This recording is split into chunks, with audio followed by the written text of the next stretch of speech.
церковь. Я готов прославлять Его. Аллилуйя. Аллилуйя. Это чудесный день. Иисус сотворил. Аллилуйя. Мы доверяем Тебе, мой Бог. Мы доверяем Тебе, мой Царь. Аллилуйя.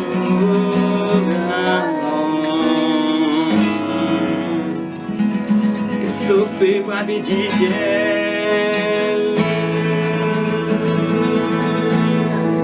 Мы славим имя Твое, мой Бог. Мы будем превозносить Тебя сейчас, Господь. Этим утром мы славим Тебя, Иисус. Мы превозносим Тебя, Господь мой. Ты Бог.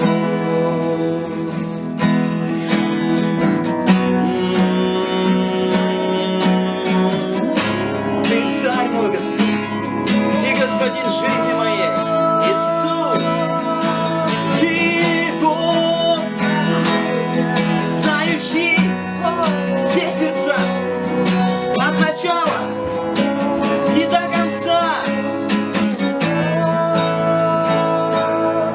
Ты Бог, знающий все сердца от начала и до конца. Не предашь и не оставишь. Ты Бог, и смотришь ты на лицо, видишь сердце так глубоко, и на зов наш отвечаешь. Ты Бог, знающий все сердца от начала и до конца. Не предашь и не оставишь. Ведь Ты Бог, и смотришь ты на лицо, видишь сердце так глубоко, и на зов наш отвечаешь. Доверяю Тебе, не боюсь. Скажи, доверяю Тебе, не боюсь. Доверяю Тебе, не боюсь. В Твоих надежных руках моя жизнь, Иисус. Доверяю Тебе, не боюсь. Доверяю Тебе, не боюсь. Доверяю Тебе, не боюсь. В Твоих надежных руках моя жизнь, Иисус. Вся моя жизнь, Господь, она пред Тобой, Иисус.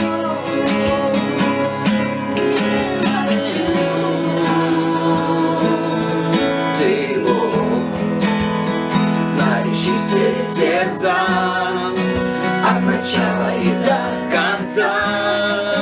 Не предашь и не оставишь. Ведь Ты мой Бог, смотришь ты на лицо, видишь сердце так глубоко, и на зов наш отвечаешь. Доверяю Тебе, не боюсь. Скажи, доверяю Тебе, не боюсь. Я доверяю. Доверяю Тебе, не боюсь. В Твоих надежных руках моя жизнь, Иисус. Доверяю Тебе, не боюсь. Доверяю Тебе, не боюсь. Доверяю Тебе, не боюсь. В Твоих надежных руках моя жизнь, Иисус. Скажи, доверяю Тебе, не боюсь. Я доверяю. Доверяю Тебе, не боюсь. Доверяю Тебе, не боюсь. В Твоих надежных руках моя жизнь, Иисус. Доверяю Тебе, не боюсь. Доверяю Тебе, не боюсь. Доверяю Тебе, не боюсь. В Твоих надежных руках моя жизнь, Иисус. Иисус, вся моя жизнь, Господь. Мы доверяем Тебе, мой Бог. Иисус, о мой Бог, Ты мой Царь, Господь. Мы превозносим Тебя, Господь. Мы превозносим Твое святое имя. Церковь, давайте будем превозносить. Превозносим Тебя. Превозносим Тебя. Превозносим Тебя, Иисус. Превозносим Тебя. Превозносим Тебя. Превозносим Тебя, Иисус. Превозносим Тебя. Подними к Нему сейчас свои руки и просто превозноси Его. Скажи Ему эти слова, ведь Он достоин. Он достоин всего. Скажи Ему. Превозносим Тебя. Превозносим Тебя. Превозносим Тебя, Иисус. Аллилуйя. Мы превозносим Твое святое имя, Боже. Аллилуйя, ведь Ты достоин, Господь. Ты достоин всех хвалы, Ты достоин этого поклонения Тебе. Аллилуйя. И мы славим Тебя, Господь. Ты чудесный Бог. Ты достоин, Господь. Ты достоин, Бог. Ведь Ты один, Господь. Иисус, Иисус, Иисус, Иисус.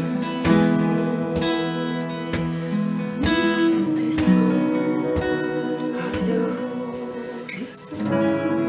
Превозноси Его.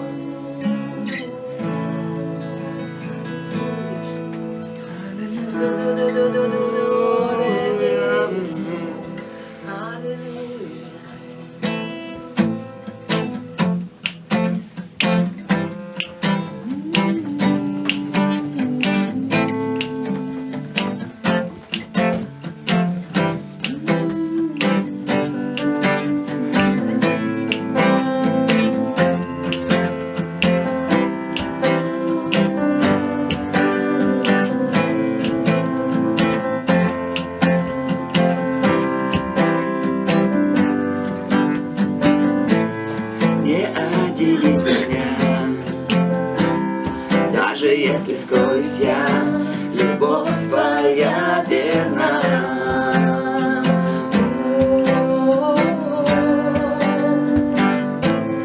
Просто ошибаюсь я, милость Твоя со мной день ото дня, любовь Твоя верна.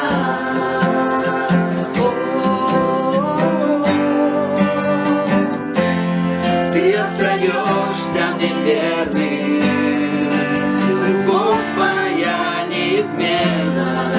Если больно в ночи, то утро приходит радость. И когда бушуют моря, могу не бояться я. Ты так любишь меня, любовь Твоя верна.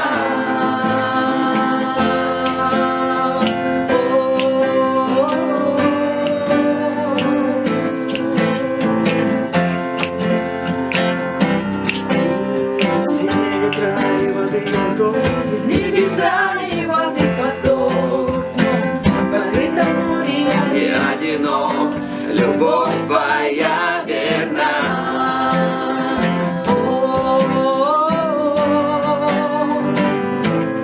Пропасть так широка, не верю я, что доберусь туда. Любовь Твоя верна.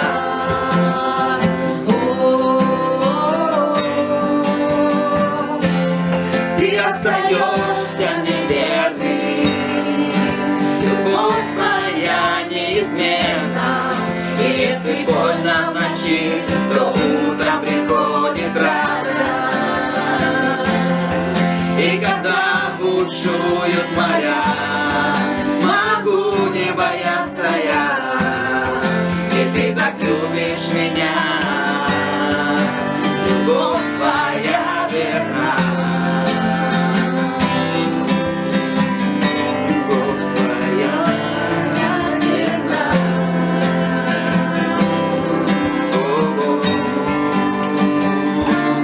Ты все, Господь, сделал для меня, все делаешь благо для меня. Ты все делаешь благо для меня. Ты все делаешь благо для меня. Ты все делаешь благо для меня. Ты все делаешь благо для меня. Ты все делаешь благо для меня. Для меня ты все делаешь благо для меня. Ты все делаешь благо для меня. Ты остаешься мне верный. Любовь твоя неизменна. Если больно в ночи, то утро приходит радость. И когда бушуют моря, могу не бояться я. И ты так любишь меня, любовь твоя верна. Любовь твоя верна, верна твоя любовь твоя. Ты все для меня, мой Бог, для меня. Ты все, мой царь, для меня. Ты делаешь благо. Ты все делаешь благо для меня. Все делаешь благо для меня. Ты все делаешь благо для меня. Ты все делаешь благо для меня. Все делаешь благо для меня. Для меня. Ты все делаешь благо для меня. Для меня, Господь. Ты все. Аллилуйя. Аллилуйя. Аллилуйя. Дорогая церковь, давайте еще будем поклоняться нашему Господу. Ведь Он достоин. Он достоин не только хвалы, Он достоин также и поклонения. Он ищет себе поклонников на земле, как и на небе.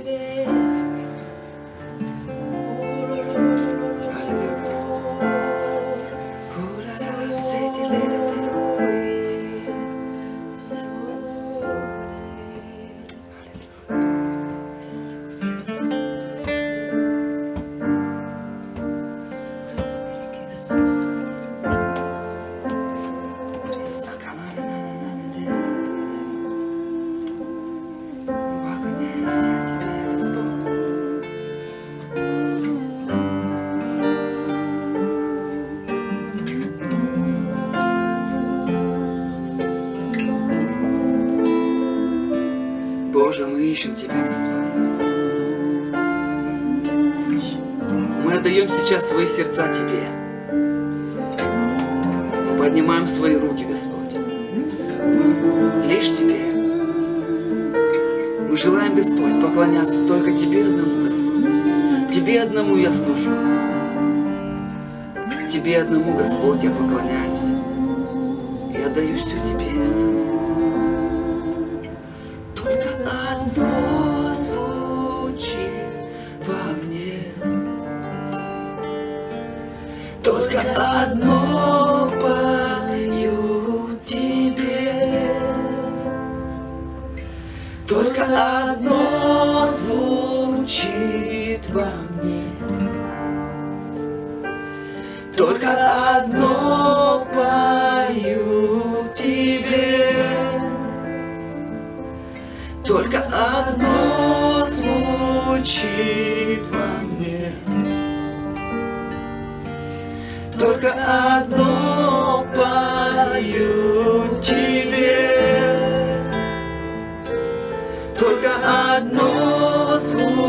звучит во мне. Да только одно пою тебе.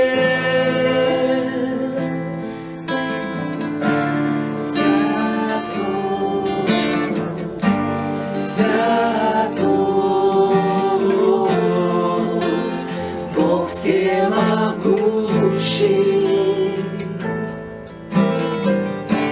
святой, святой, Бог всемогущий.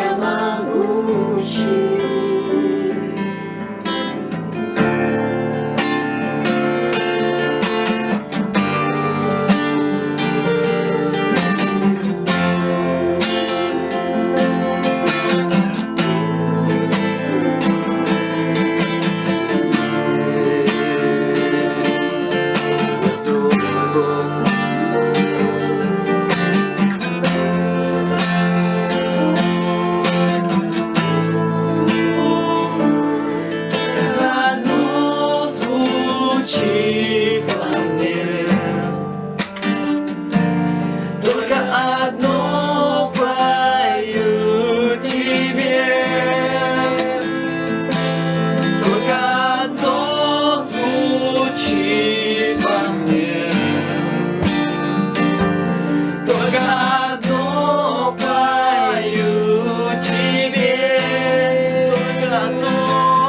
только одно звучит во мне. Только одно пою тебе, только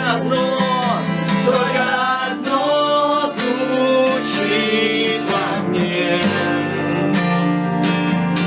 Только одно пою тебе.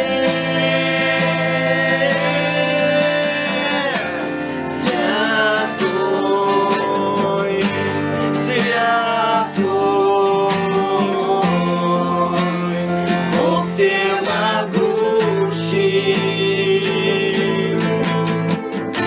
святой, святой, Бог всемогущий. Скажи ему, ведь ты святой, святой, святой, Бог всемогущий. Ты святой, святой, святой, Бог всемогущий.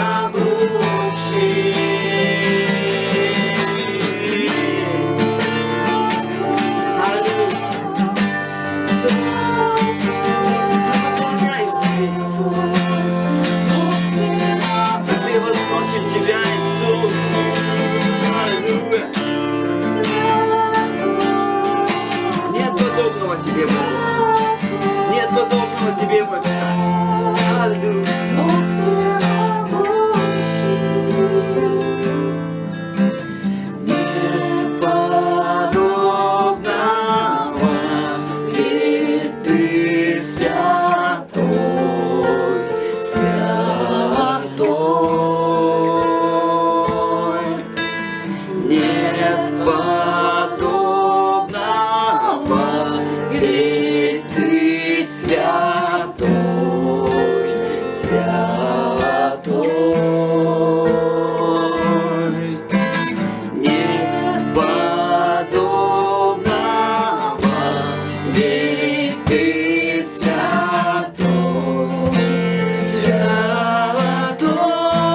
святой, святой,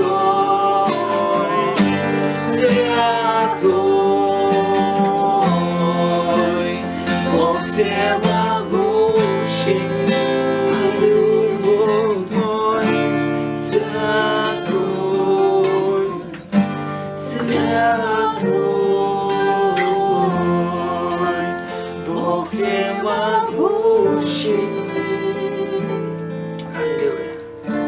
Святой, святой, Бог всемогущий.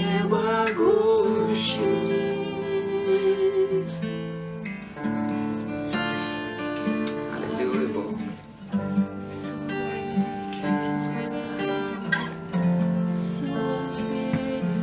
Поклоняюсь Тебе,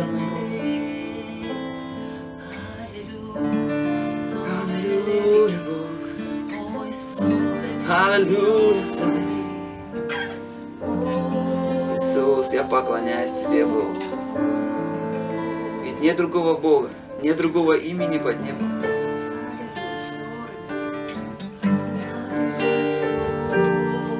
Только Ты, мой Бог.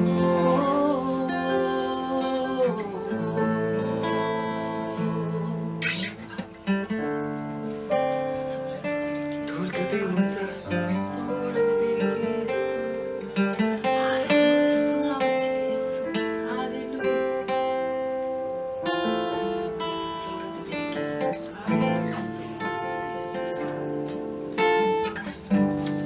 Иисус, Ты достоин, Господь. Аллилуйя. Ты ищешь наши сердца, Боже, когда мы поклоняемся Тебе. Ты жаждешь, Господь, и Ты ищешь себе поклонников на этой земле, Иисус. Аллилуйя.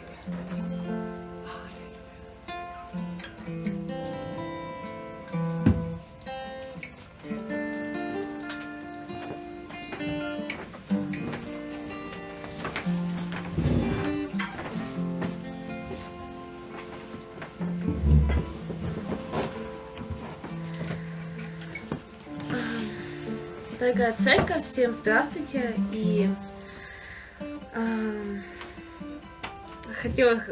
думала сказать, давайте поприветствуем друг друга, но сейчас мы в онлайн. Надеюсь, очень скоро мы будем вместе и сможем уже вместе друг друга приветствовать и ободрять. И сегодняшняя тема проповеди — смирение. И знаете, это очень такая актуальная на самом деле тема для нас, для верующих, вообще для людей. Вот. И хотелось бы начать с термина, что же означает что означает смирение. В одном из переводов смирение — это отсутствие гордости, готовность подчиняться чужой воле. В Википедии также, если вы посмотрите, смирение — это добродетель, противоположная гордости и одна из самых главных добродетелей в жизни христианина. И знаете, на самом деле в наше время это слово вообще не очень актуально. То есть люди, они больше сейчас настроены на то в мире, да, чтобы возвышать себя, да, чтобы думать только о себе, быть свободным и так далее. И, конечно, наш христианский путь, он должен отличаться от мирского пути. Вот. И Бог очень много в своем слове говорит про смирение или какие-то вот косвенные местописания, да, связанные со смирением. И давайте посмотрим первое местописание, это Колоссянам 3:12. Вот. У меня будет новый русский перевод, как бы, ну, по моему мнению, оно более понятно может объяснить, да. Поэтому, как избранные святые и любимые Богом, оденьтесь в сострадание, доброту, смирение, кротость и терпение. То есть очень важно проверять себя на вот эти качества периодически. То есть когда мы натыкаемся на это местописание, нужно проверить, что сейчас я одета в одну из этих добродетелей. Также давайте еще откроем с вами Притчи 15:33. Страх перед Господом учит мудрости, и смирение предшествует славе. И также еще второе местописание, которое очень близко по значению с этим, это Притчи 29, 30, 23. Притчи 29, 23. Гордость человека его принизит, а смиренный духом будет прославлен. То есть, смотрите, здесь как бы смирение, да, к смирению, что перед тем, как ты будешь прославлен, то есть известен или получишь какую-то славу, то ты перед этим идет смирение. То есть сначала нужно смириться, и потом тебя Господь благословит. Вот. Смирение, знаете, как бы это такое качество, которое вырабатывается. То есть ты не рождаешься сразу таким смиренным, да, все, вот ты родился такой, да, маленький, и уже все смиренный, там родители тебе что сказали сделать, или ты потом растешь в школе, или когда работаешь, ты такой смиренный. Нет, это то качество, которое мы должны в себе формировать и в себе созидать. И если ты это не будешь делать, этого качества у тебя не будет, так же, как и остальных добродетелей. Вот, поэтому очень важно, и как можно развивать это качество. Естественно, на практической деятельности. Вот, например, из своей жизни скажу, как, например, я у себя формирую смирение, чтобы периодически где-то там не возноситься или как-то там не гордиться. Это вот хорошая возможность, это мыть туалеты в церкви. У нас в церкви хорошая есть такая традиция, что мы домашними группами, как вы помните раньше, да, когда еще до самоизоляции, наши домашние группы каждое воскресенье, то есть мыли после богослужения зал. Вот. И то есть периодически я тоже брала на себя именно часть туалетов, самую грязную, потому что это очень хороший способ себя смирять, чтобы оставаться всегда простым и не возноситься. Вот. Поэтому тоже рекомендую какие-то такие приемчики использовать. Также еще один из хороших способов, как можно себя смирять, это, конечно же, брать посты. Вот. Посты могут быть разные. Это может быть от еды, от интернета, от каких-то, то, что как бы занимает ваше больше всего времени, от этого периодически нужно брать пост, чтобы свой организм, свой эгоизм смирять, да, потому что, как вы знаете, что периодически мы начинаем где-то забываться и так далее. И поэтому очень важно брать посты. Это очень хорошая вещь. Вот. Давайте еще рассмотрим 3 вида смирения. Первое – это смирение Богу. Это когда мы отдаем Ему все свои планы, мечты и так далее. То есть, знаете, бывает так, что ты как бы вроде запланировал по одному, например, куда-то пойти учиться, а Бог тебе, может быть, говорит в этот момент не пойти учиться, например, а пойти, например, служить. Это я так очень как бы утрированно говорю. То есть мы должны всегда спрашивать у Бога совета. И когда в нашей жизни что-то происходит, люди очень часто говорят, почему Бог допустил это? Потому что ты изначально у Него особо не спрашивал, как тебе поступать. Ты хотел так поступать, как ты хотел, и не спрашивал Бога. И поэтому очень часто нам, важно очень слушать, что Бог нам говорит. Может быть, конечно, это будет не сразу какой-то ответ, но я думаю, что Бог все равно как-либо Он может сказать, и вы можете получить этот ответ. То есть это может быть через Слово Божье, через Библию, да, через каких-то людей или как-то еще. Но вы будете точно знать, что это Бог вам сказал. Также сюда же входит, да, смирение Богу. Это стремление подчинить свою волю святой Божьей воле, которая благая, угодная и совершенна. И знаете, это на самом деле так, потому что Бог, Он постоянно хочет для нас только всего самого лучшего. И если нам иногда кажется, что это, может быть, не очень как-то там будет хорошо на нас влиять, но на самом деле Бог всегда хочет для нас самое лучшее. Второе – это смирение по отношению к другим людям. То есть это отсутствие гнева, да, или раздражения даже на тех, кто, казалось бы, как нам, этого заслуживает. Вот. Потому что, знаете, Бог, Он любит каждого из нас. И очень важно смотреть друг на друга глазами Бога. Вот. И обязательно смирение побеждать. Смиренный человек – это тот человек, который побеждает зло добром. Вот. Поэтому не делайте друг другу зло. Третье – это смирение по отношению к себе. Вот. Вообще, это человек, обладающий смирением по отношению к самому себе, не смотрит за недостатками других, а сам замечает свои недостатки. То есть очень важно смотреть на себя в любых ситуациях. Особенно, допустим, бывает это связано с тем, что, допустим, когда тебе реально говорят что-то, в чем ты не прав, и ты реально это понимаешь, то важно признавать и говорить искренне прости. Вот. И как бы тогда все будет хорошо. Например, вообще для вот этих, вообще смирения, вот один из тоже примеров, это в семейной жизни, например. Ну, вообще, конечно, в отношениях, но я возьму так более узко, да, семейную жизнь. Особенно между супругами, например. У нас, очень много кто замужний и так далее. У нас тоже вот с моим мужем 10 лет было. И знаете, с 10 лет, конечно, очень много приходится смиряться.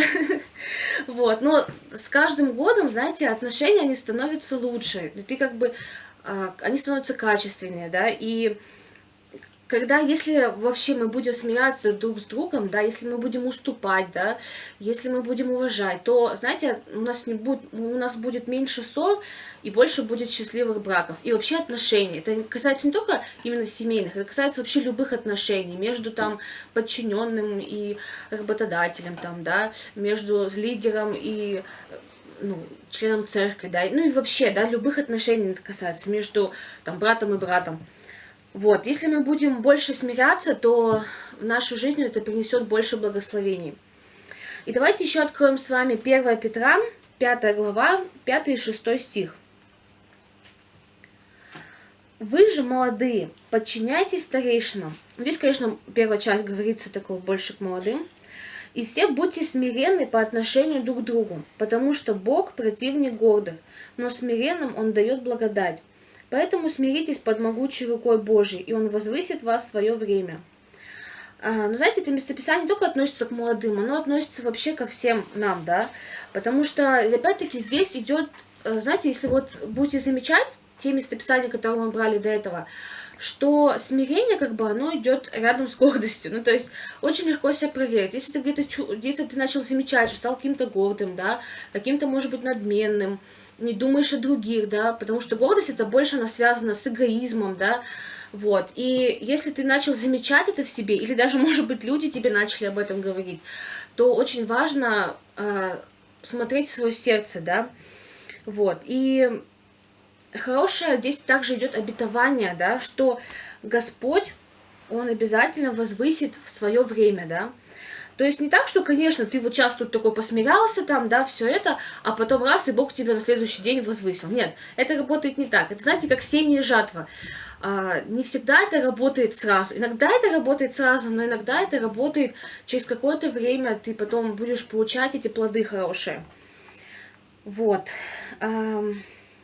Также, если, например, если мы вот посмотрим это местописание, да, или вообще, да, поразмышляем о смирении, да, то когда мы своими силами пытаемся как-то возвыситься, да, где-либо, будь это в церкви, будь это на работе, где-то еще, то есть вот прям, знаете, чрезмерно такое какое-то возвышение, да, выпячивание себя, да, то если ты видишь, что ничего как-то не работает, у тебя есть поражение или какой-то кратковременный эффект, то значит, ты делаешь что-то не так. Значит, тебе нужно подумать о смирении. Значит, возможно, Господь хочет, чтобы ты где-то смирился, где-то ты был поспокойнее, да, где-то ты подчинился Богу, да, может быть, где-то, там, не знаю, взял посты или что-то еще. Но чтобы, если ты чувствуешь, что у тебя что-то не идет, значит, возможно, причина в том, что ты где-то очень гордый. Вот. И очень важно смиряться. Потому что, знаете, это на самом деле вот прямо работает. В своей жизни сколько это замечала, и, знаете, даже с работой связано. Я на нескольких работах, да, разных работала, и ты понимаешь, что когда ты смирен где-то, да, если где-то вот тебе что-то дают какое-то задание, может быть, иногда даже сверх твоих полномочий, но ты, например, решаешь его выполнить и так далее, то, знаете, это все начальники видят, и в основном, да, в основном это видят, и, знаете, потом вот с каких работ я бы не уходила сама, мне всегда говорили, типа, ой, останься у нас еще там поработай. Я так в Пандоре, помню, должна была 1 месяц поработать, в итоге поработала 4 месяца, все никак не могла оттуда, не могли меня никак оттуда уйти, ну, я не могла никак уйти, потому что меня все время держали. И знаете, вот это просто принцип, он работает, что когда ты смиряешься, это все видят, и это, знаете, это привлекает на самом деле. Также для нас, да, важный и самый лучший пример смирения, да, это Иисус Христос, конечно. Вот. И знаете, раньше была такая фраза, а что бы сделал Иисус на моем месте, да? И когда ты задаешь эту фразу себе, ты, ну, ты реально понимаешь, как тебе поступить в той или иной ситуации. Просто иногда ты забываешь задать себе этот вопрос в какой-либо ситуации, да? А когда ты задаешь, ты реально понимаешь, как тебе поступить. То есть, потому что ты, когда читаешь Библию, ты видишь сердце Иисуса, ты видишь, как Он поступал, как Он жил, как Он говорил, да, как Он относился к тем или иным вещам. И ты понимаешь, как тебе поступить. Вот. И давайте тоже откроем, тоже связанное с этой темой местописание, Филиппийцам 2:8. Он смирил себя и был покорным до смерти, причем смерти на кресте. То есть, смотрите, здесь Иисус, тут, точнее, говорится в местописании, что Иисус смирил себя, да, и был покорным. Знаете, в то время смерть на кресте являлась одной из самых ужасных и страшных казней, ну, вообще, да, из казней. Вот, потому что так только вот на кресте вешали рабов и преступников из самых низших слоев. И то есть, представляете, Иисус, да, который был безгрешен, который был ни в чем не виноват. И, ну, то есть он был вообще, да, идеальным человеком, да, и, знаете, вот такой как бы смертью, да, ну, как бы его такую смерть испытать. Но, знаете, я думаю, что Иисус, Он знал, Он видел просто каждого из нас, и Он хотел... Конечно, помните, что был момент, когда Он, конечно, думал, ну, не то, что, может быть, думал, но как просто предположение, да, размышление, что когда Он говорил, что пусть минует чаша, да, сия, но, знаете, Он потом все равно взял себя в руки и пошел на этот крест, взял все эти грехи на себя, хотя как бы, ну, по идее, как бы он не обязан был, но он это сделал, потому что на самом деле Бог любит каждого из нас, и Он хочет, чтобы мы с вами изменились, стали лучше. Вот. И вот. И также Иисус в своем слове говорит, давайте откроем еще Матфея 11:29. И здесь говорится, Иисус говорит: «Возьмите на себя ярмо мое и научитесь у меня, потому что я кроток и мягок сердцем, и вы найдете покой вашим душам». И на самом деле так, потому что Иисус, знаете, Он все испытал, пока Он был на земле, как в Библии тоже говорится об этом, да, что Он все испытал, да, и был везде испытан и не согрешил. И поэтому, как бы, иногда просто нужно отдать все в руки Бога. Иногда бывают такие времена, когда может быть очень тяжело, но как бы, если мы отдаем это в руки Бога, и если мы успокаиваемся, то Господь, просто молимся Богу, прославляем Его, да, то Господь, Он дает свой мир. И тоже я, знаете, это много очень раз на себе испытывала, когда ты просто уже устал от всех своих каких-то проблем, от каких-то там, может быть, грехов, и потом просто говоришь: Господь, я все отдаю в Твои руки, да, вот я какой я есть, и там просто, может быть, какое-то местописание, да, местописание молишься, или просто прославляешь, что Господь реально дает свой мир и какой-то ответ, и потом, знаете, все, ну, проблемы, они, короче, временные. Вот, и поэтому, как бы не было тяжело, просто даем это в руки Бога, и Господь, Он поможет нам разобраться со всем с этим. Вот. Я уже как бы завершаюсь, такое как бы слово.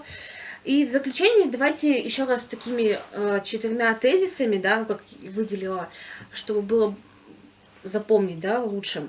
Смирение — это то, что вырабатывается, смирение — это добродетель, смирение приносит благословение, и Бог гордым противится. Вот. И очень важно, чтобы мы были искренни по отношению к себе и вообще смотрели по-настоящему в свое сердце. То есть не так, что ты где-то врешь себе, а ты на самом деле вот смотришь на свое сердце, читаешь Библию, смотришь как бы а все ли в порядке с моим сердцем, да, а достаточно ли я смирен или нет. Может быть, я гордый сейчас, или, может быть, я гордость испытываю по отношению к кому-то, да, и вообще, как бы, смирен ли я в церкви, на работе, в своей семье, и как бы вообще на моем месте поступил бы Иисус.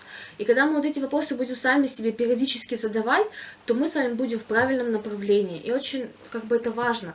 Но, знаете, как бы, вообще проповеди, да, ну, это чаще всего откровение именно тех, кто проповедует, да, и поэтому очень важно, чтобы мы с вами могли сами получать откровение, чтобы вы могли размышлять и над словом, да, вот которые, допустим, те местописания, которые сегодня были, вот, потом, наверное, я их выкину, их немного, поэтому я их выкину в общий чат, чтобы вы могли еще раз их прочитать, могли подумать над ними, и это могло бы вас затронуть, потому что, знаете, откровение, ну, это самое мощное, если ты получишь откровение по какому-то либо вопросу, то ты уже будешь стоять на этом твердо, и ты уже будешь понимать.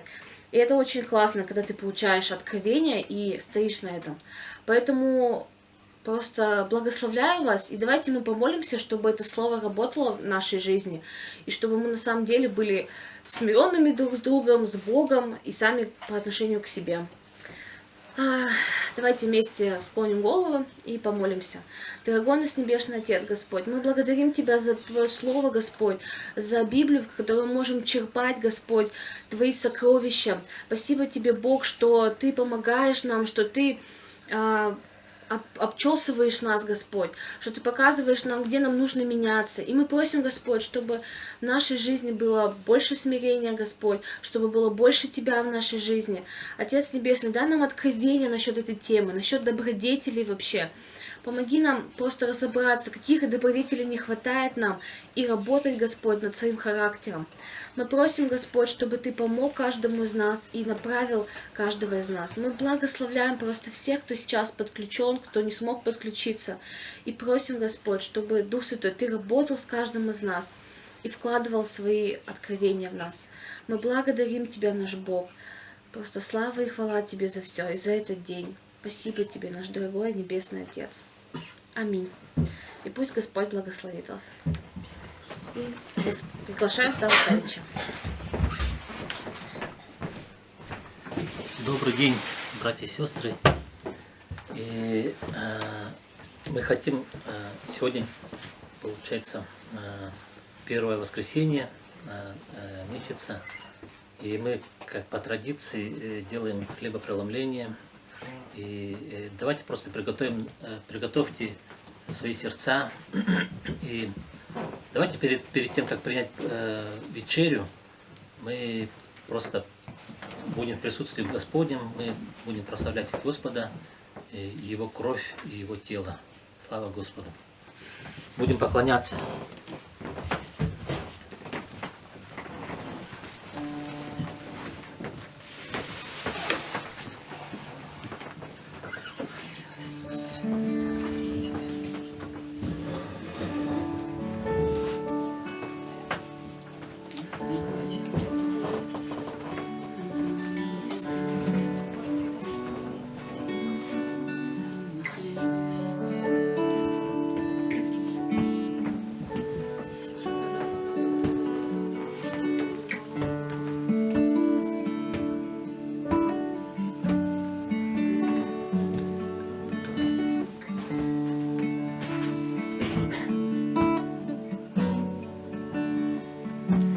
Давайте, церковь, прежде чем мы примем хлебопреломление, мы еще раз поклонимся нашему Господу, скажем Ему такие слова. Твой крест лучше всяких слов, что я услышать мог, не говорит о том, что я теперь спасен, защита для меня, Иисус, лишь кровь Твоя,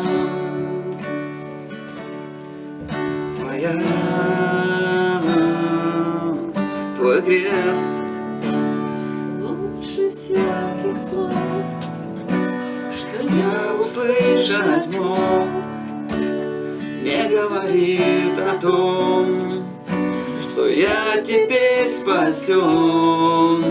Защита для меня, Иисус, лишь кровь Твоя,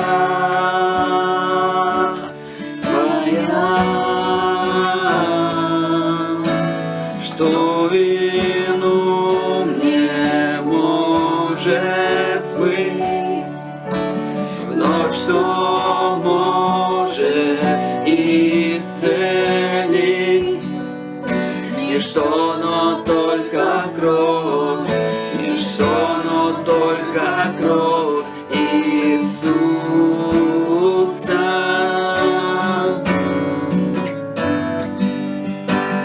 От греха спасен мой дух, не добром моих заслуг. Ничто, но только кровь, ничто, но Твоя кровь, Царь Иисус. Царь Иисус. Царь Иисус.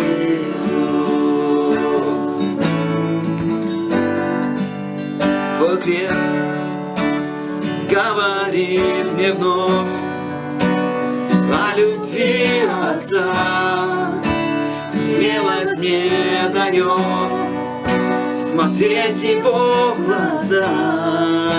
Ты праведность моя, Иисус, лишь кровь Твоя,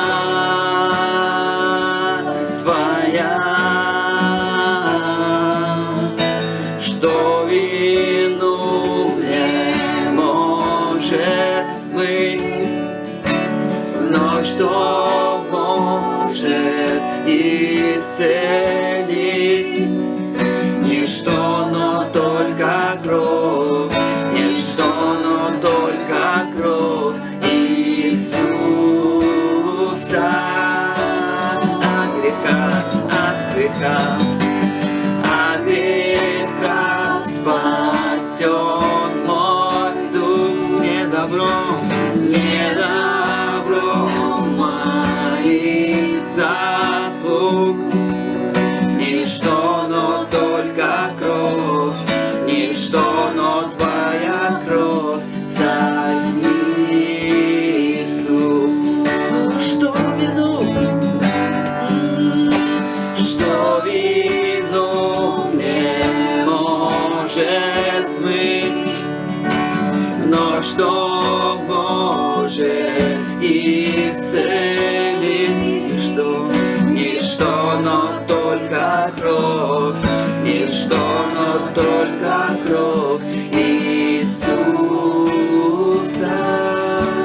От греха, от греха спасен мой дух. Не добром моих заслуг.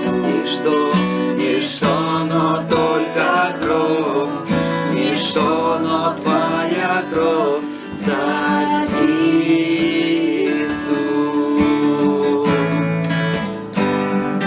Царь Иисус.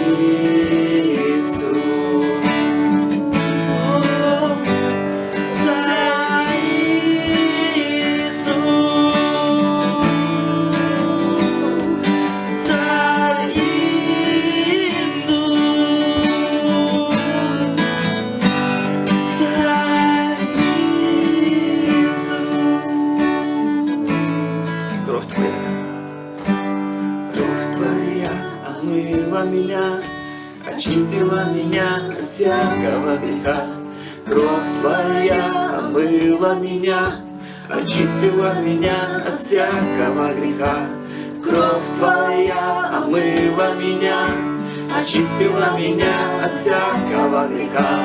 Кровь Твоя омыла меня, очистила меня от всякого. Провозглашай, кровь Твоя омыла меня, очистила меня от всякого греха. Кровь Твоя очистила меня от всякого, исповедуй меня, очистила меня от всякого греха, кровь Твоя омыла меня, очистила меня от всякого греха, омыла меня, очистила меня от всякого греха, кровь Твоя омыла меня, очистила меня от всякого греха, кровь Твоя омыла меня, очистила меня от всякого греха, кровь Твоя омыла меня, очистила меня от всякого греха, кровь Твоя. О, Иисус, аллилуйя. Слава, слава Тебе. Аллилуйя, аллилуйя. Спасибо нашему Господу за Его кровь, за искупление. Аминь. Благодаря искуплению мы теперь можем так иметь жизнь вечную. Слава Господу. И мы спасены. Слава Господу. И перед тем, как принять вечерю, давайте посмотрим некоторые места Писания. Посмотрим Евангелие от Луки, глава 22, 17 стиха. Почитаем. «И, взяв чашу и благодарив, сказал: примите ее и разделите между собою». И мы тоже берем чашу и давайте дальше почитаем. «Ибо сказываю вам, что не буду пить от плода виноградного, доколе не придет Царствие Божие. И взяв хлеб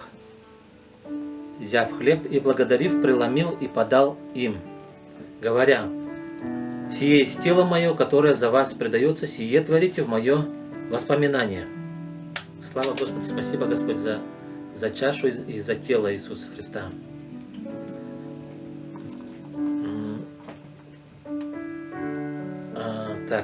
Также и чашу после вечери, говоря: сия чаша есть новый завет моей крови, которая за вас проливается. Давайте еще почитаем местописание. Евангелие от Иоанна, 6 глава, и 53 стих. «Иисус же сказал им: истинно, истинно говорю». Знаете, когда Господь говорит истинно, истинно, то на эти слова мы можем опереться 100%. Аминь. Когда Иисус говорит истина, истина, это все уже, это железобетонное, как сказать, обетование. «Если не будете есть плоти Сына Человеческого и пить крови Его, то не будете иметь в себе жизни». То есть, смотрите, Иисус говорит, мы обязательно должны есть плоть Его и обязательно должны пить кровь Его. Аминь. Он не говорит, Он не сказал, если вы съедите один раз только и выпьете эту чашу, то вы будете иметь жизнь. Он сказал сие, то есть, если не будете есть, это указывает на продолжительное время. Аминь. Это продолжительное действие. То есть, в течение всей нашей христианской жизни мы время от времени делаем вечерю Господню. Аминь. Это, знаете, это как поддержка жизни. Да, мы получили жизнь вечную, когда мы приняли Иисуса Христа. Но чтобы эта жизнь, она не угасла, мы должны постоянно есть тело Его и пить Его кровь. Аминь. Читаем дальше. «Ядущий мою плоть и пьющий мою кровь имеет жизнь вечную». Слава Господу. «И я воскрешу его в последний день. Ибо плоть моя истинно есть пища, и кровь моя истинно есть питье. Ядущий мою плоть и пьющий мою кровь пребывает во мне, и я в нем». Аллилуйя. «Как послал меня Отец, живый Отец, и я живу Отцом, так и ядущий меня будет жить мною». Слава Господу. Знаете, Иисус не просто рядом теперь с нами. Он не просто дает нам чисто как-то внешним образом. Нет ничего ближе, когда человек принимает что-то внутрь себя. Аминь. Когда мы сейчас будем принимать Его тело и Его кровь, нет ничего ближе, чем принять это в себя. Это, знаете, это становится не то, что рядом со мной, не то, что вокруг меня, это становится частью меня. Аминь. Можно сказать, что Христос становится частью нас через вот этот процесс. Аминь. На самом деле это стало возможным благодаря смерти и воскресению Иисуса Христа. Слава Господу! Слава Господу! И мы имеем эту жизнь вечную, которая теперь Христос в нас. И Иисус сказал, что как Он живет Отцом, вот точно так же мы будем жить им. Аминь. И это наша цель, и к этому Господь подводит нас. Аминь. Он хочет обитать в нас, и Он хочет жить в нас и через нас. Слава Господу! Слава Богу! И тут написано, что ядущий мою плоть и пьющий мою кровь пребывает во мне, и я в нем. Смотрите, это взаимное просто слияние, взаимослияние, когда мы в нем, и он в нас. Благодаря вечере, благодаря его телу и его крови, которые мы принимаем, слава Господу, постоянно, слава Господу. Аминь. И мне бы хотелось сделать сегодня, перед тем, как сделать вот это вот хлебопреломление, давайте мы сделаем исповедание. И апостол Павел также говорил, что чтобы мы принимали достойно, мы должны, то есть вечерю мы должны принять достойно. И я предлагаю сейчас всем вместе помолиться за мной. Давайте вместе просто помолимся. Хорошо? Скажите, и можете повторять с верою. Скажите: я признаюсь Тебе, святой и праведный Бог,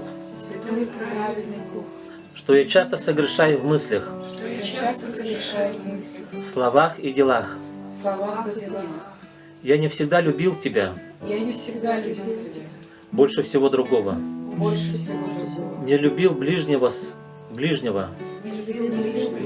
как самого себя. Сейчас я молю о помощи, чтобы осознать мои грехи и обратиться от них. Посмотри на меня в милости Твоей. Прости мои грехи. Во имя Иисуса Христа, Господа моего. Слава Господу. Мы можем, знаете, как христиане, постоянно призывать вот эту милость. И благодаря крови Бог, Он прощает. Слава Господу за кровь Его, которая просто вот эту проблему греха решаема. Аминь. Слава Господу. И также мы видим другое, что мы имеем искупительный часть, да, в крови Его, но также мы имеем не просто искупление, но также мы имеем жизнь, которая приходит через тело, через вкушение Его тела. И давайте сейчас иудейское исповедание, давайте это исповедание мы провозгласим. Хорошо, вы можете повторять с верою. Скажите: верую в единого Бога Отца, верую в единого Бога Отца, всемогущего Творца, неба и земли, также в Иисуса Христа, Его единородного Сына,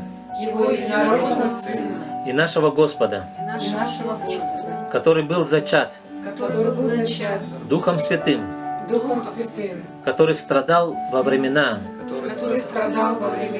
Понтия Пилата, был распят, умер и был погребен, сошел в царство смерти, на третий день воскрес из мертвых,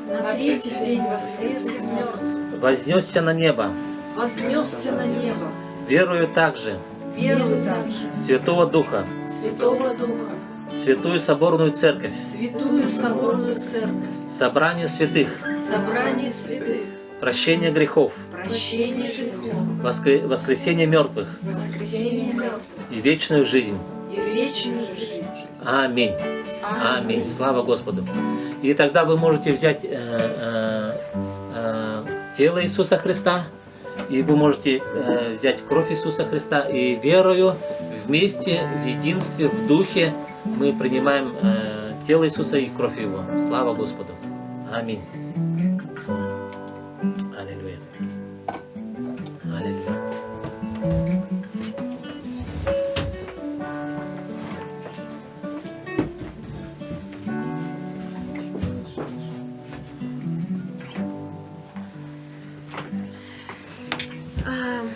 И сейчас у нас будет такой интересный формат о пожертвовании и вообще о десятине.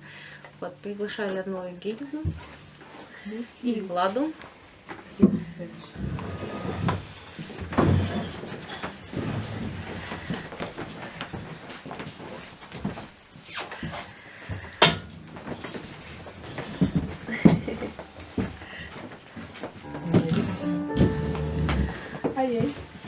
Обычно в этот момент говорят, а сейчас самое важное служение, да? Вот. Но я, например, вот так не могу сказать, потому что для меня, например, как для левита, самое важное служение — это поклонение. Но я вчера так размышляла, думаю, вот почему говорят самое важное служение? Интересно, у вас есть какие-нибудь? Ну, потому что в этот момент происходит именно жертва. Человек, он фокусирует свое сердце на Боге, и именно через финансы проявляет вот этот фокус, вот это поклонение, оно проявляется тоже через жертву. Потому что поклоняться мы можем практически все, у кого есть голос, ну я имею в виду физически поклоняться. Но расстаться с финансами — это на самом деле такая серьезная вещь. То есть, ну, серьезный момент в жизни каждого человека, потому что за все отвечает серебро, и деньги — это практически эквивалент нашей жизни. Мы тратим на свое здоровье, свое время, большую часть своей жизни мы тратим, чтобы их заработать, поэтому это такой жертвенный момент. Ну, вот ты сказала тоже. Я заметила такой момент, что мы просто сегодня в таком режиме обсуждения, мы решили побеседовать с вами, жалко, вас тут нету. Что тоже, я подумала, ну вот интересно, да, что получается, что финансы, как бы, это не самое главное. То есть это как бы это то, чем мы сейчас пользуемся. То есть то, что сейчас в 21 веке, да, это вот раньше это были какие-то там, ну, что-то другое, да. И сейчас это деньги. И я поняла, что самое-то главное здесь не деньги даже, а больше сердце, потому что в поклонении тоже вот, когда мы поклоняемся, ну да, каждый может поклоняться, и это вот на самом деле стиль жизни, то есть это не просто то, что ты там деньги дал, это твое смирение перед Богом, то есть что вообще деньги, почему мы именно деньги даем, потому что, ну, конечно, сейчас это для нас важно, написано, что там, где деньги ваши, там, где серебро ваше, там и сердце ваше. И поэтому я вот так заметила, что, получится, чем-то это вроде даже похоже. Я думаю, ну, для меня главное поклонение. Ну, вроде и деньги важны. Потому что для нас вот в жизни, когда мы начинаем зарабатывать, да, когда ты вырастаешь, вроде начинаешь зарабатывать, у тебя появляются деньги, и ты такой, а куда их девать? А что с ними надо делать? И ты понимаешь, так, ну десятина — это вообще святое. Вот, ну, например, для меня десятина — это святое, потому что есть же ведь разница, да, пожертвование и десятина. И как написано, что это вообще святыня, это, то есть это минимум то, что мы можем сделать, это даже не то, что минимум, но это мы обворовываем как бы Бога, да, Библия об этом говорит, это уже такое. Вот, а пожертвование — это уже что-то, что, ну, как бы твой выбор, да, и твое решение. И когда вот я смотрю на деньги, думаю, так, ну десятина, ладно, а пожертвование — это уже что-то из любви, Да. что-то из твоего сердца, это что-то из доверия, из отношений, когда ты понимаешь, что... Вот мне понравилось, как Олег Иванович в одной собрании сказал, он говорит, мы садимся и говорим, что, ну, господин. То есть мы поем в песнях, он наш господин, мы пишем посты о том, что он наш господин, мы говорим кому-то, что он наш господин. Но когда приходит время там пожертвований, мы такие, ну вот десятина, как бы это, и потом такие, ну, а тут уже как бы я должен сам о себе позаботиться. Кто господин в этот момент? Да, и кто господин в этот момент? Я вот вчера сама себе задала вопрос, а кто вообще господин в моих деньгах? Потому что я думаю, так, надо компьютер купить, надо на права сдать, короче, там появились лишние деньги. И такая думаешь, говорю, Господь, ну ты же должен быть господином, ты должен решать, ты должен меня в этом повести. И вот такой момент вчера вот я думала, что одно из того, что это, ну, пожертвование — это и сердце. Иногда, вот как вы думаете, это всегда должно быть именно в церкви, например, или что-то мы можем еще где-то служить Богу финансами, помимо, допустим. Ну, десятина — это вот понятно, как это в Библии написано, принесите в дом, да, в дом хранилища, то есть и там очень много написано, тоже вчера чуть-чуть смотрела, христианских бизнесменов, которые рассуждают на эту тему, что они говорят, что это вообще, ну, библейский закон приносить в дом, чтобы он обеспечивался, чтобы было служение, это нормально. Но вот именно пожертвование, допустим. Я думаю, что, конечно, можно в разные, ну, как сказать, куда Бог тебя направляет тебя. В Доме Божьем тоже, конечно, много всяких нужд есть, и мы сегодня об одной из них скажем вам. Но если ты видишь, например, какого-то человека, который нуждается, вот, например, мы делаем сейчас ремонт в гараже, и однажды я приехала просто там свои вещи какие-то привезти, увезти, и там были ребята, которые делают ремонт, и Лена Рощина пишет такая: надо им обед. И я такая: все, я поехала, просто покупаю обед. И это как бы, тоже, это то же самое, ты в дело Божие вкладываешь, ты накормил людей горячим питанием. Ну или, например, возможно, твои близкие, родные в чем-то нуждаются, в какой-то помощи. И ты видишь конкретно, что человек нуждается элементарно в новой рубашке. Ты идешь и покупаешь эту рубашку, то есть, и это на самом деле является благотворительностью и является тоже пожертвованием. Тоже так же можно. Ну, вот, мне кажется, вот эта история вдовы, да, когда она пришла и отдала все свое. И там вот написано, что Иисус всех подозвал. То есть он прям остановил всю вот это вот шествие, говорит: смотрите. И он же сейчас живой, он же сейчас есть. Он также каждый день сидит и смотрит на наши отношения, наши вот к этому, ко всему. Как вот наше сердце расположено или мягкое оно к этому. Потому что я иногда себя ловлю на том, что нет.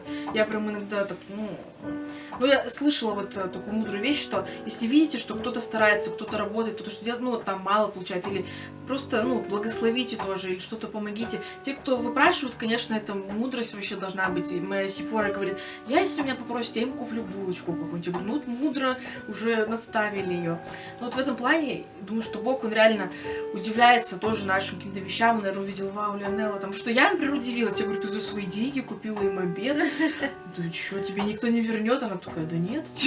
Я только удивилась. Я думаю, что Иисус тоже, Он удивляется, Он радуется за нас, когда мы можем быть щедрыми, когда мы жертвуем, когда мы из любви даем Ему, когда мы доверяем. Я думаю, что у Него очень-очень-очень много всего нам дать есть. И, как сказать, есть еще это местописание, что на этой земле моль и ржа, и все это оно пытается своровать, то есть это не самое главное всегда. Все равно мы должны вот там, где наше сердце, там и наше серебро, где наше серебро, там и наше сердце, просто вкладывать вечность и давать Богу. Да, чтобы наши финансы строили Царство Божие, это главное, это вообще главное. Иначе нет смысла вообще, как бы. По крайней мере, эти деньги вложены в вечность, точно, 100%. Но еще немножко о десятине просто хотели что-то сказать. Я просто вот есть такое в сердце сказать, что для меня десятина — это все-таки часть именно заветных отношений с Богом в сфере финансов. Я знаю, что я благодарна именно Ему за то, что Он дает мне возможность что-то заработать. Вот. И каждый раз, когда я это делаю, я просто еще раз и еще раз благодарю Бога, вспоминая Его, что мы с Ним в завете в сфере финансов. И ничего не будет такого, не произойдет, что я буду нуждаться так, что я умру. Даже если я умру, слава Богу. Как бы, спокойно к этому отношусь.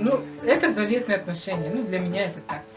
Лена, молчишь? Я просто хотела сказать, что вот у меня лично вот одно из откровений, что нужно просто давать. И как бы у меня не возникает этого вопроса, как бы нужно давать, не нужно давать, нужно ли давать десятину или пожертвования. И это есть в моем сердце просто, и все. И поэтому я тоже ободряю просто, чтобы вы тоже получали откровение и вот о нем стояли. Потому что, это может быть разное откровение. Вот, и поэтому да. И скажем про офис, наверное, сразу, да? Я скажу. Мы планируем сделать в офисе ремонт.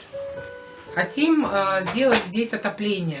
Как мы его будем делать, мы еще ведем дискуссии какие-то, но это очень большая затратная часть работы. Тоже Царство Божие, потому что этот офис, он принадлежит церкви, мы можем как-то потом, или продать, или еще что-то. То есть важно, что это наше уже, и мы здесь хотим улучшить условия, чтобы в этом году мы могли полноценно работать. Работать как офис, работать для лидерских собраний, для молитвенных, еще для каких-то. То есть, чтобы он мог функционировать зимой. Вы знаете, что мы провели здесь электричество официально, здорово. Здесь такие красивые 2 столба стоят рядом. Вот наши, собственность наша. Вот, поэтому, это большое затратное дело. Поэтому мы очень просим на самом деле, потому что мы нуждаемся в финансах, чтобы это отремонтировать. Нам, может быть, вы можете найти какие-то источники тоже информации хорошей, материалов, или как это можно сделать. Но мы нуждаемся, на самом деле, в помощи. И да, я одна не смогу оплатить этот ремонт. Если бы я, конечно, побольше зарабатывала, там раза, наверное, в 3-4. Может быть. Но один человек не может, но мы можем вместе. Мне очень нравится эта фраза, которая в Швеции как-то на конференции был такой слоган. Я не могу, но мы можем вместе. Если каждый понемножку, по чуть-чуть, по возможности, как Бог располагает ваше сердце, то вы можете сделать эти пожертвования. Спасибо вам большое за ваши вообще даяния, потому что без них невозможна была бы работа нашей общины, нашей церкви и тех работников, которые трудятся. Пусть Господь благословит каждого из вас. Да, и получается сейчас на экране или уже есть, появятся реквизиты. Пока что мы не можем, давать это вот наличными или что-то. Вы можете отправлять, можете подписывать на что, если есть реквизиты. Наши дорогие служители покажут вам. Просто благословляем в ваших даяниях, ваши финансы. Спасибо вам большое, что вы служите этим. И пусть ваше действительно сердце радуется от того, что вы даете в царство. Я думаю, что когда мы придем, Господь скажет: вау, круто, ты молодец. Ты даже в этом был такой немножко сумасшедший. Вот, поэтому... Посмотрим, сколько у тебя там накопилось. Да. Спасибо большое. Из объявлений, то есть у нас домашние группы в Zoom проходят, у кого-то уже Проходы встречается. Да, и еще какие объявления. И ждем вас следующее воскресенье. Пишите свои нужды, молитесь друг за друга. Поддерживайте друг друга. Спасибо всем. На самом деле у нас тут такая хорошая атмосфера, вообще Да. хочется расходиться. Так что приходите к нам. Вот. Присоединяйтесь. Да. Здорово, что у нас теперь есть офис, и мы можем тут собираться среди недели, может кто-то какие-то. Поэтому благословляем вас. Все хорошо. Всем аплодисменты служителям.